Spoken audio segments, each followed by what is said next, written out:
오늘은 가정의 달 두 번째 주일로 어버이 주일이죠. 휴일이라서 이 자리에서 예배드리는 우리 모두는 누군가의 아버지거나 또 누군가의 자녀입니다. 따라서 이 말씀은 우리 모두 주의 깊게 들어야 될 메시지인 것입니다. 저는 오늘 본문 말씀을 중심으로 내 부모를 공경하라는 제목으로 말씀을 전하고 은혜를 나누도록 하겠습니다. 첫째, 부모님을 공경하십시오. 네. 따라해봅시다. 부모님을 공경하자. 부모님을 공경하자. 출애굽한 이스라엘 자손은 애굽을 떠나온 지 3개월이 되던 날 시내 광야에 이르러 장막을 쳤습니다. 이집트를 비롯한 당시 고대 근동 지방에서의 한 달은 30일 일이니까 90일 만의 일입니다. 이 일은 출애굽기 3장 12절에 기록되어 있는 여호와께서 모세에게 하신 내가 너 모세와 함께 했겠다. 또 내가 그 백성을 인도한 후에 이 산에서 하나님 섬기라는 그 약속을 이루신 것입니다. 내가 반드시 너와 함께 있으리라. 내가 그 백성을 애굽에서 인도해낸 후에 너희가 이 산에서 하나님을 섬기리니 이것이 내가 너를 보낸 증거니라. 자, 이거 보면 이런 말씀이 성취됐어요. 그리고 모세가 간 것, 모세를 세운 것, 모세를 구원한 그 증거인 것도 확인됐어요. 그리고 잘 아시는 것처럼 이제 여호와께서는 모세를 불러서 야곱의 자손, 곧 이스라엘 자손들에게 자신이 너희들을 애굽에서 인도하였다 하시고는 자신이 왜 저들을 이곳까지 인도하셨는지 말씀하시고 저들에게 이렇게 전하라 명령하십니다. 너희가 내 말을 잘 듣고 내 언약을 지키면 자신의 소유를 삼고 너희를 내게 대하여 제사장 나라가 되게 하며 거룩한 백성이 되리라. 출애굽기 19장 5절 6절의 말씀입니다. 언약을 하나님 말씀 잘 듣고 언약 지키면 자신의 소유를 삼겠다. 두 번째는 뭐예요? 제사장 나라가 되게 해주겠다. 셋째는 뭐예요? 거룩한 백성이 되게 해주겠다. 이런 것이죠. 그 말씀에 이스라엘은 여호와께서 명령하신 대로 우리가 다 행하리라고 응답합니다. 그러자 여호와께서는 시내산에 강림하셔서 그곳에서 모세를 통하여 저들이 잘 듣고 지켜야 하는 말씀을 전합니다. 그때 하신 하나님의 10마디 말씀이 우리가 십계명이라고 부르는 거예요. 성경 원어에는 하나님의 10마디 말씀으로 되어 있는데 우리는 그걸 줄여서 십계명이라고 부르는 것이죠. 여호와께서는 하신 이 십계명 10마디 말씀 중에 다섯째 말씀이 오늘 본문인 것입니다. 다섯째라고는 하지만 앞에 4마디 말씀은 너는 나 외에 다른 신을 내게 두지 말라로 시작되는 하나님과의 관계 속에서 인간이 지켜야 하는 명령들입니다. 신학적으로 대신계명이라고 부르는 거예요. 하나님을 정말 인정한다면 하나님 앞에 이렇게 행하라는 거예요. 그러니까 하나님과 관련된 계명입니다. 이어지는 이제 내 부모를 공경하라는 말씀은요, 사람들의 관계 속에 지켜야 하는 6가지 계명, 곧 대인 계명 중 제일 서두에 나오는 말씀으로 하나님께서 그만큼 중하게 여기시는 것입니다. 이뿐이 아닙니다. 이것은 대인 계명에서 유일하게 무엇을 하라고는 긍정적인 문제. 잘 아시는 것처럼 십계명은요 10가지 명령으로 되어 있는데 그 중에 하나님에 관한 대신 명령에서 1개, 그리고 대인 관계에서의 명령 중에서 1개, 그 1개만 긍정, 뭐뭐 하라고 되어 있어요. 나머지는 하지 말라라는 부정, 그 많은 명령인 거죠. 하나님의 인간을 만드시고 에덴 동산에 인간에게 주셨던, 아담과 하셨던 명령은 첫 명령이고 1개밖에 없는 명령, 이렇게 부정 명령이잖아요. 선악과를 따먹지 말라. 그런데 이제 저들이 이제 많은 민족을 이룬 다음에 하나님께 10마디, 모든 계명의 핵심이 되는 이 10마디 말씀, 저 10계명을 주면서는 18개의 부정명령이 있고 그 중에 2개만 이제 긍정인데 각각 하나씩 있다는 건데 그 대명령에서 유일하게 무엇을 하라고 말씀하셨던 것이 이 말씀이라는 것이요. 그리고 이와 같은 다른 9가지 말씀에는 그 계명과 관련하여 어떤 축복이나 저주를 언급하지 않지만 이 계명만큼은 유일하게 장수가 약속되어 있는 말씀입니다. 사도 바울은 에베소 6장 2절에서 말합니다. 내 아버지와 내 어머니를 공경하라. 이것은 약속이 있는 첫 계명이니 내가 이로써 내가 잘되고 땅에서 장수하리라. 약속 있는 계명이다. 그런데 땅에서 장수하라는 말씀에 더하여 잘되기 위해 내게 주신 것이다. 여러분, 사람들이 자신이 잘되기를 원하잖아요. 여러분 아닙니까? 여러분이 너 그렇다면 아멘. 아멘. 잘되기를 원해요. 어떤 사람은 뭐 하는 일마다 잘되지만 어떤 사람은요 안 돼요. 똑같은 게 아니에요.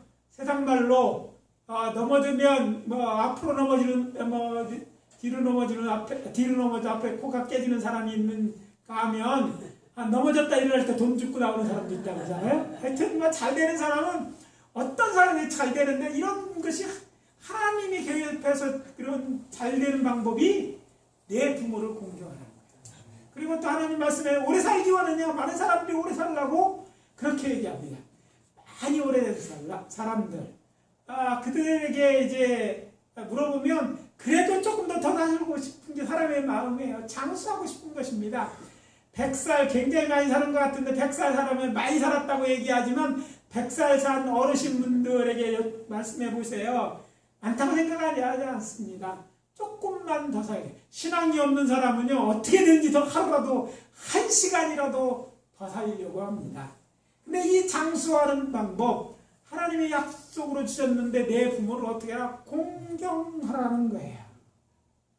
한글 개혁 성경은 이 약속을 그렇게 하다는 의미의 그리하면이라는 접속사를 써서 반드시 지켜야 하는 것으로 번역하고 있어요. 누가 지켜야 돼? 이게 앞에서 하면 하나님이 지켜야 하는 것으로 번역했지만 히브리 언어로 보면 여호와께서 이 땅에서 아마도 내 생명을 길게 하실 것이라는 말씀이에요. 하나님한테 시비하지 마세요. 하나님, 내가 어떤 사람에게 장수했는 하나님 약속 틀리잖아요. 장수를 왜 안 주셨습니까? 라고 말할 수 없다는 건 본문에도 분명히 그렇게 나와 있기 때문입니다. 다만 우리 개역개정 성경이 그렇게 번역한 거예요. 분명한 것은 부모를 공경하는 자에게 생명을 길게 줄 것이라는 하나님의 약속입니다. 그렇지만 하나님께서 반드시 그렇게 하신다는 약속은 아니라는 것입니다. 그렇기 때문에 영어 번역 성경들은 maybe 또는 may라는 단어를 넣어서 번역하였습니다. 이 단어는 어쩌면 아마라는 뜻입니다. 확인해 보면 이렇습니다. 영어 NIV 성경입니다. NIV 번역 성경에 이렇게 되어 있어요. Honor your father and your mother, so that you may live long in the land of law. Your God is giving you.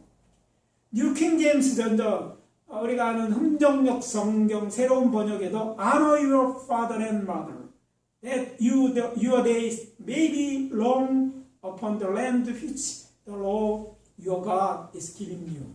자, 여기 보면 maybe라는 단어를 사용했다는 거예요. 따라서 저는 이 말씀을 이렇게 이해합니다. 좋으신 하나님께서 이렇게 말씀하셨다는 것은 그런 복을 주겠다는 약속이고, 그렇지 않을 경우에는 하나님께서 그럴 만한 합리적인 이유가 있기 때문이라고 믿습니다. 사람이 장수의 복을 누리려면 그러면 어떻게 해야 돼요? 공경해야 돼요. 이것은 세상은 알 수 없는 것으로 하나님께서 당신을 믿고 따르는 자들에게 주시는 장수의 비밀입니다. 천국 비밀을 누설하신 것이죠, 우리에게.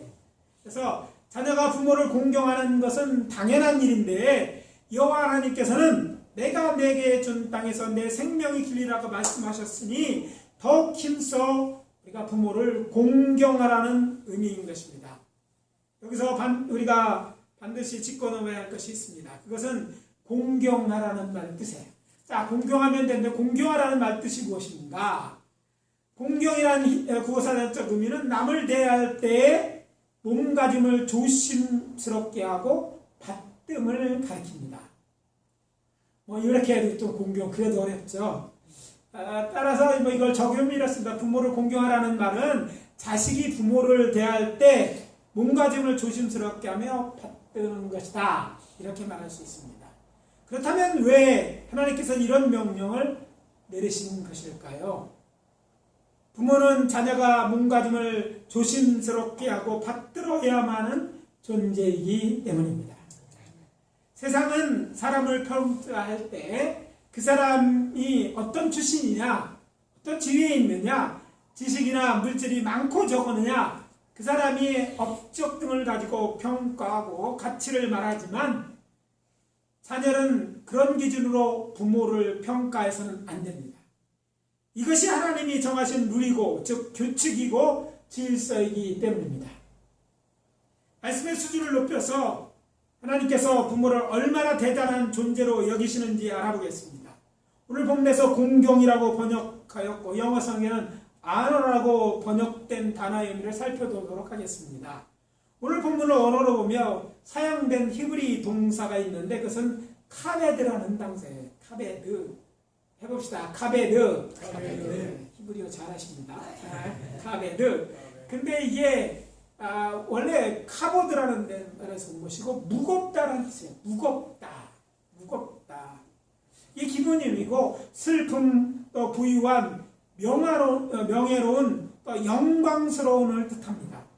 문자적으로 드물게 무겁다라는 의미로 쓰였지만 일반적으로 명예로운, 존경스러운, 영광스러운 인물에 대해 비유적으로 그가 존경과 주목과 복종을 받을 만하다고 말할 때 사용하는 거예요. 너희 부모가 그런 사람이라는 거예요. 존경받고 주목받고 복종을 우리가 받을 만한 그런 분이다. 누가 하나님께서 이렇게 인정하시고 이런 단어를 사용해서 우리에게 명령하신 것이에요.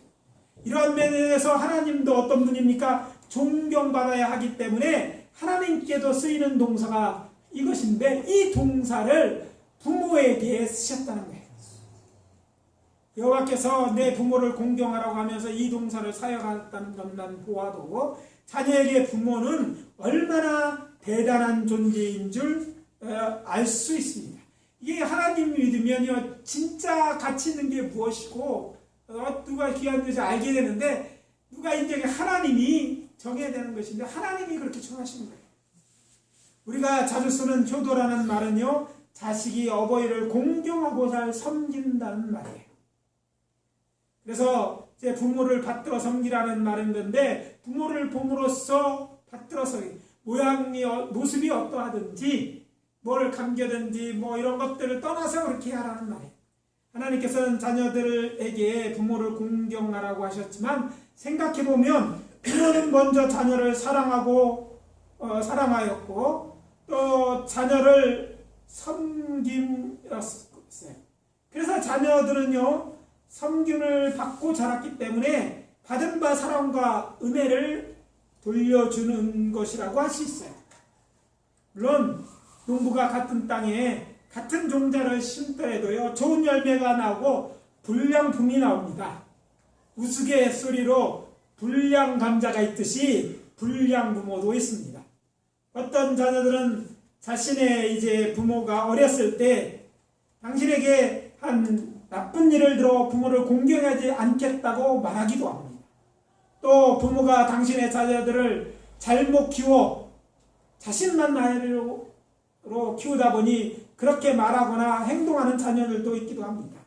그 이유가 어떻든 하든지 그 무엇보다 이것이 여호와 하나님의 명령이기 때문에 자녀는 부모를 공경해야 마땅합니다.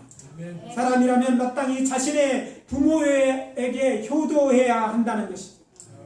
왜냐하면 자녀가 세상에 존재하게 된 것은 부모가 있었기 때문이라는 사실은 변함이 없기에 부모를 공경해야 하고 하나님을 믿는 자라면 생명의 근원인 여호와 하나님의 명령이니 더욱 그리해야 할 것입니다.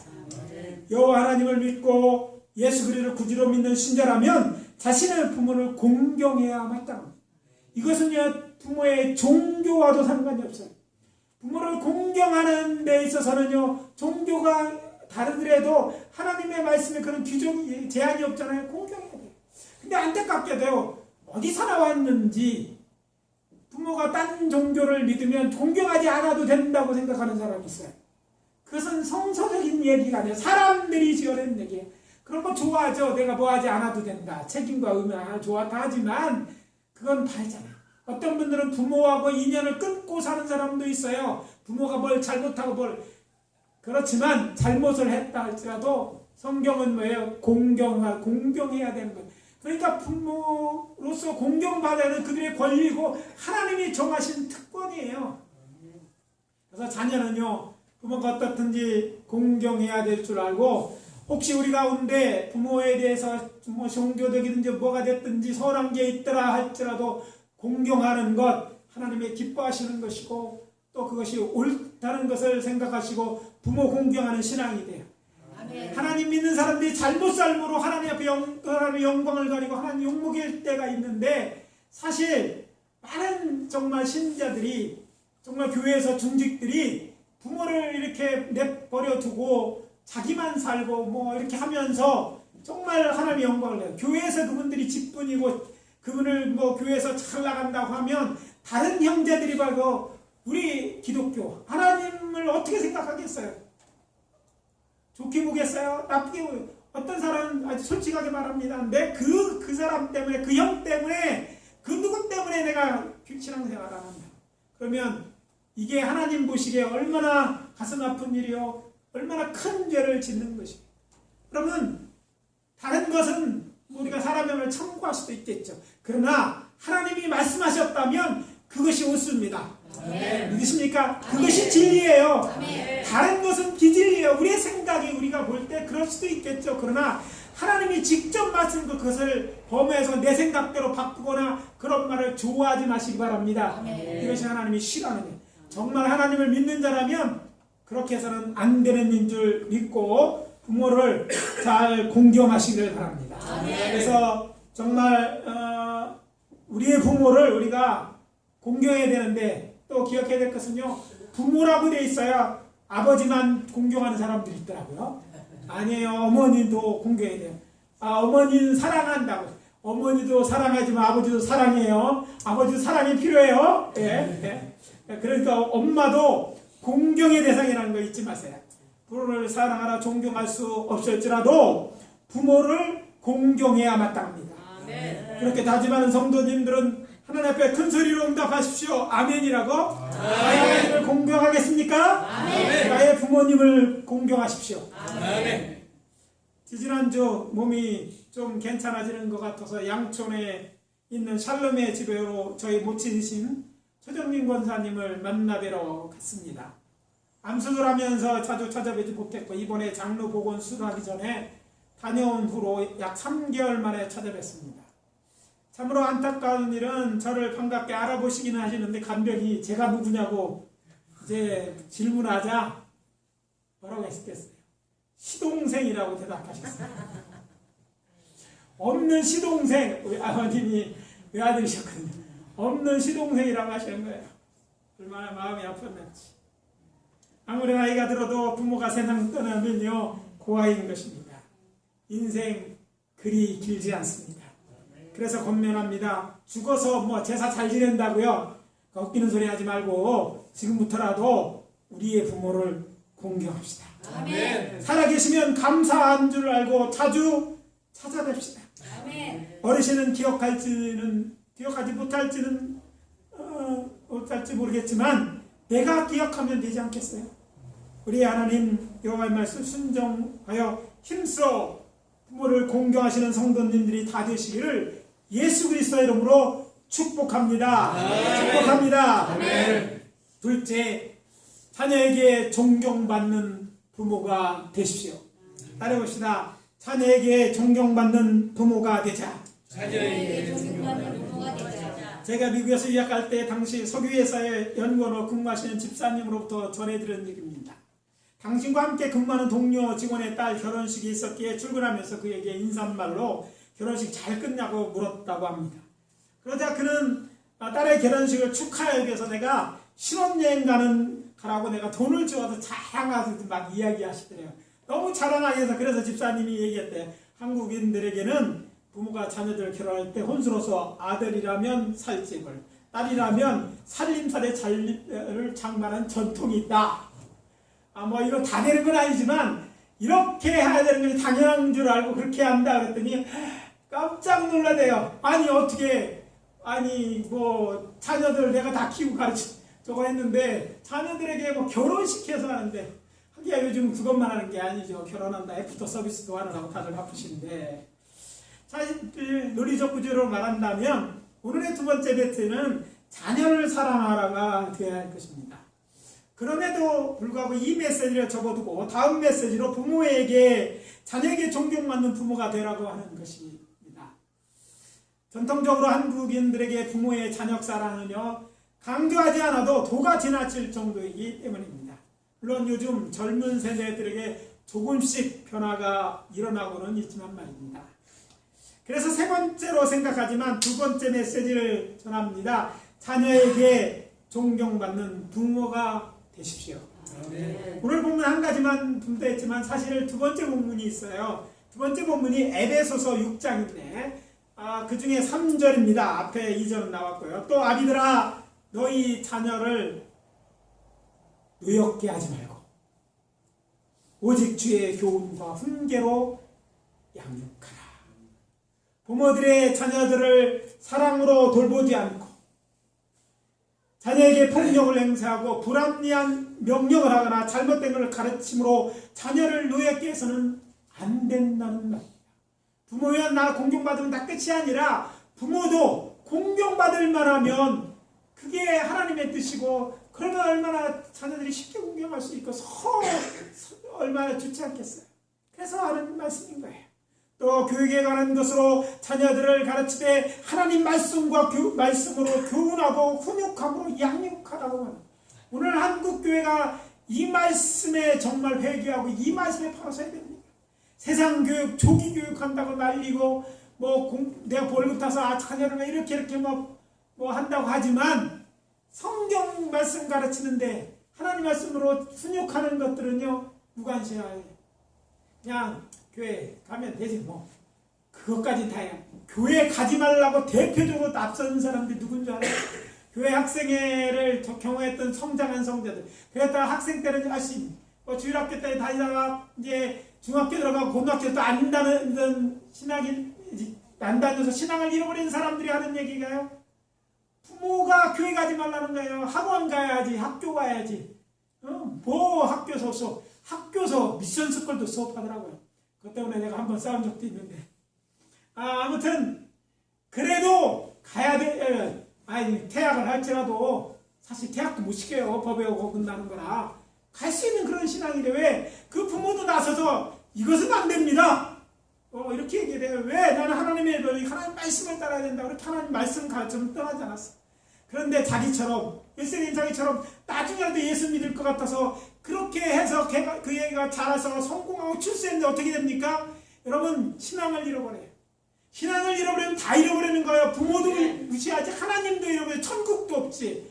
그러면 그 부모가 한 일은 무엇입니까? 가장 못된 짓을 한 거예요. 아이를 낳아서 재고 나쁜 일, 지옥 가게 만든 일이에요. 근데 그런 의식 감각이 오늘 한국교회 장로 권사들 그들에게 없는 거예요. 그게 잘하는다고, 그게 자랑이라고. 그래서 교회 학교에서 아이들만 좀만 잡고 했으면 장로 권사들이 나서서 교회 학교 교사 와라, 전도사, 부사역자 와라서 교회에서 그렇게 잡아두면 되는데 당신이 애들 책임질 거냐고 이렇게 혼냅니다. 이것은 교회가 아니에요.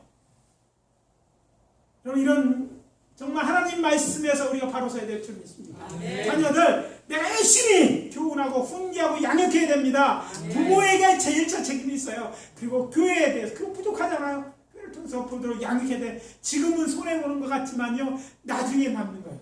제가 경영하는 사람의 수계산이 바른 사람이잖아요. 제가 언젠가 군대 있을 때 시간 남아서 계산해보세요. 제가 교회에 열심히 일했습니다. 거의 교회에서 살다가 살다시피 했어요. 그런데 제가 나와서 그때까지 인생을 되돌아보면 놀라운 것을 깨달았어요.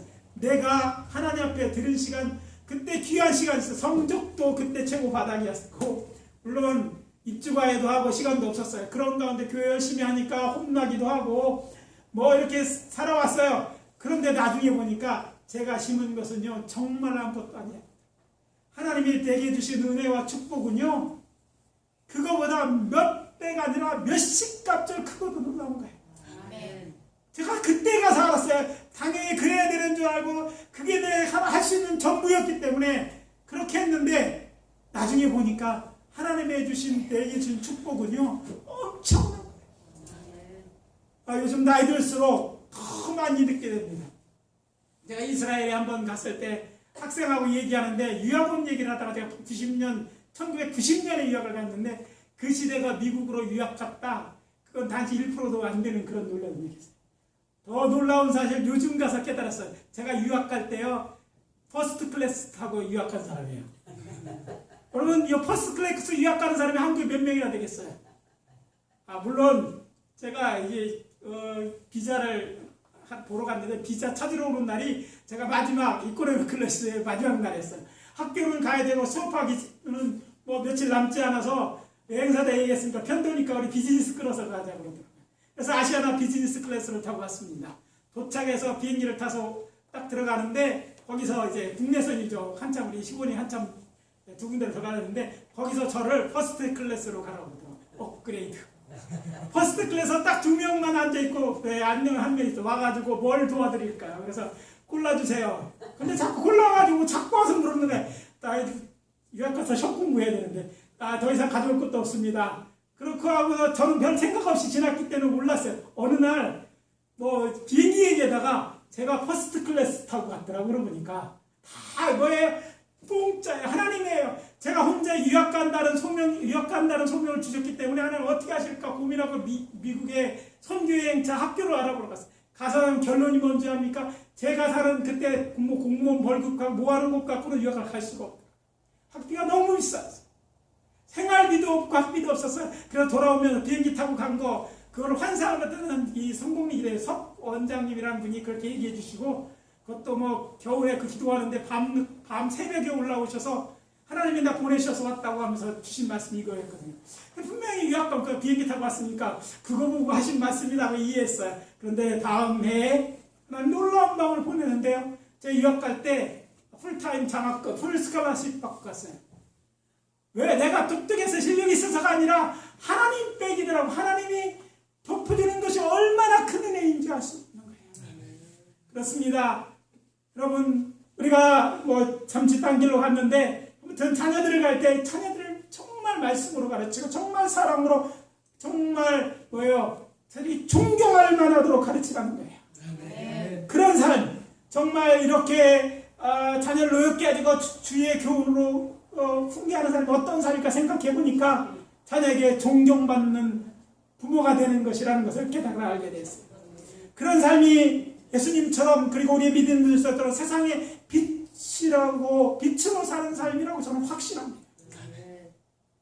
우리 사회가 점점 근대화되면서 동방예의주의라고 칭함받던 이 나라가 언제부터인지 삼강우린이 땅에 떨어지고 물질 만능주의가 팽배해졌고 탄식하는 분이 많습니다. 요즘 뉴스를 듣다 보면 우리가 생각하는 것보다 이 사회가 얼마나 심각하게 병들었는지 금방 알 수 있어요. 이런 사회적 병폐를 고칠 수 있는 윤리, 도덕이 살아있는 교육은요 통치자가 바뀐다고 될 수 있는 것이 아니지 않습니까? 요즘 학교 돌아가는 꼴을 보면 이전보다 인권은 분명히 나아졌을지 모르지만 현재 같은 교육 철학이나 정책, 특히 인성을 보지 않고 교사를 선방하고 학부모들이 관여해서 자주하는 우리 교육 교실을 볼 때 이런 것은 아주 불가능이라고 저는 생각합니다. 나이가 많거나 교육계에 계셨던 분은 잘 아시는 이야기입니다. 우리나라에서 한때 교육 이념이라는 것이 있어요. 요즘은 이것이 다 사라졌어요. 학원보다 못하는 데가 돼버렸지만 옛날엔 있었어요. 해방 직후 한동안 일제 감정이 그런 교육이 이어지고 있던 때에 미 군정청에서 38 이남의 지역을 민주유선을 만들겠다는 방침하에서 조선인 교육 인사들을 모아갖고 도움을 얻어서 대폭적인 교육 계획을 당했습니다. 이것은 우리 역사상 가장 큰 교육 개혁으로 오늘날까지 한국 교육에 영향을 끼치고 있는 것입니다. 당시 군정교육자문회는 조선교육심의원에서 일정 강점기 때 조선교육에서 지나고 나면서 가장 먼저 해야 할 일은 교육 이념을 목표를 정하는 거였어요. 제정하는 거라고 생각하고 이제 이 분과위원회에서 아래와 같은 교육 이념을 정했습니다. 홍익 인간의 건국 이상에 기하여 인격이 완전하고 애국정신이 투철한 민주국가 국민을 양선함을 교육의 근본 이념으로 한다. 홍익인간 이념이 도입된 것입니다. 교육 목표에는요, 아직 그런 이념이 있어요. 목표가 홍익인간, 널리 사람을 이롭고 하는 인간이 되는 거예요. 그것이 그냥 내가 민주주의 국가 내에서의 그렇게 할 수 있도록 그런 대로 교육하자는 거예요. 그렇지 않은 세월임의 삼국교육은요, 홍익인간이 아니라 점차 사회적 의기에만 윤리도덕은 팽개치고 지식이나 정보를 전달하는 도구로 전략하였고 교권은 땅에 떨어져 오늘에 이르고 있습니다. 그 열매가 오늘 우리 사회에 병폐됩니다. 사실 지금 여러분 걱정되죠? 저는요 앞으로가 더 걱정돼요. 앞으로는요 정말 이게 사람 사는 곳이냐라고 말할 때 여러분 교육을 바꾼다는 것은요 이게 엄청난 남충의 결과를 낳는 거예요. 특히 나쁜 교육, 잘못된 가르침 하나가 한 사람의 인생을 망고 사회를 망치는 겁니다. 그래도 저는 아직 희망은 있다고 말합니다.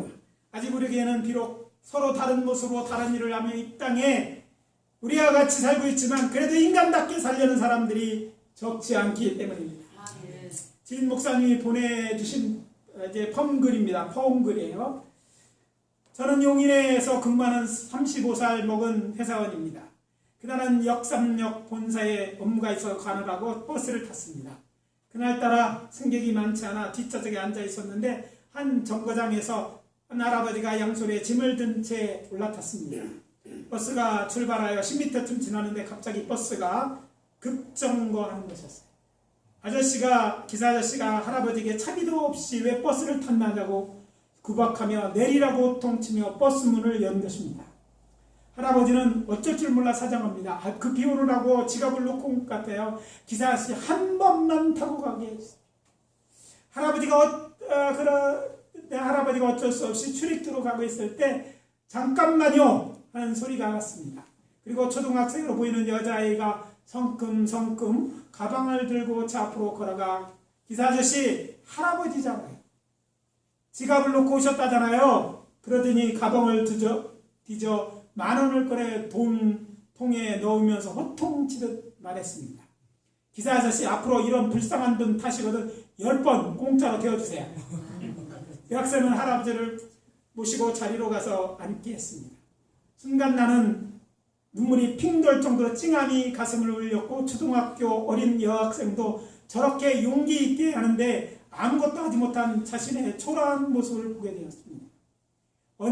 어른이라는 게 부끄럽고 창피해서 고개를 들 수가 없었습니다. 내가 내려야 할 정류장이 다가오자 나는 일어서면서 지갑에서 10,000원짜리를 꺼냈다.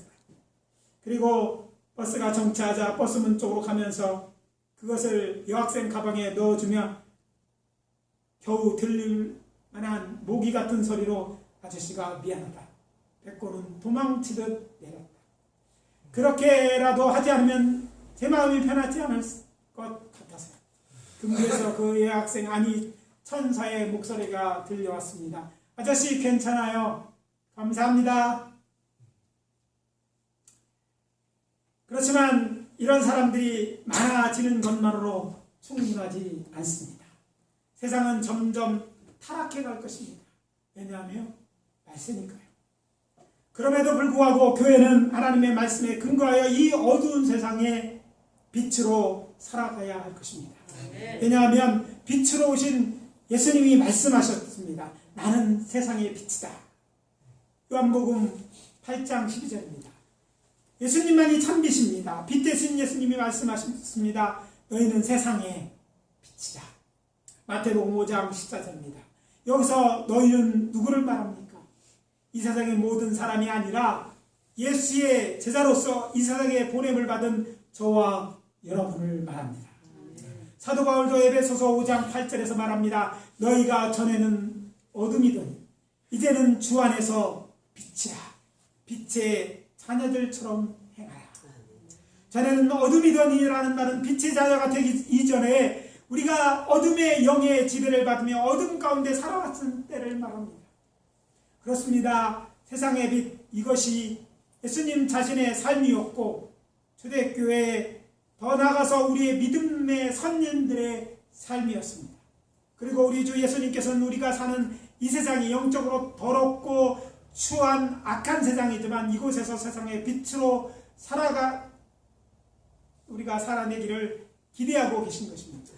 그래서 말씀드립니다. 우리 함께 오늘을 세상의 빛으로 살아감으로써 우리 사회에 꼭 필요한 사람, 곧 자녀에게 존경받는 부모, 젊은이나 어린이들에게도 존경받는 어른이 됩시다. 특별히 나의 자녀들에게, 아니 우리 교회 어린이들에게, 청장년들이 보기에 본을 삼을 만한 존경받는 부모, 존경받는 어른, 곧 진짜 어른이 되시기를 예수 그리스도 이름으로 축복합니다. 아멘. 오늘 말씀 마무리합니다.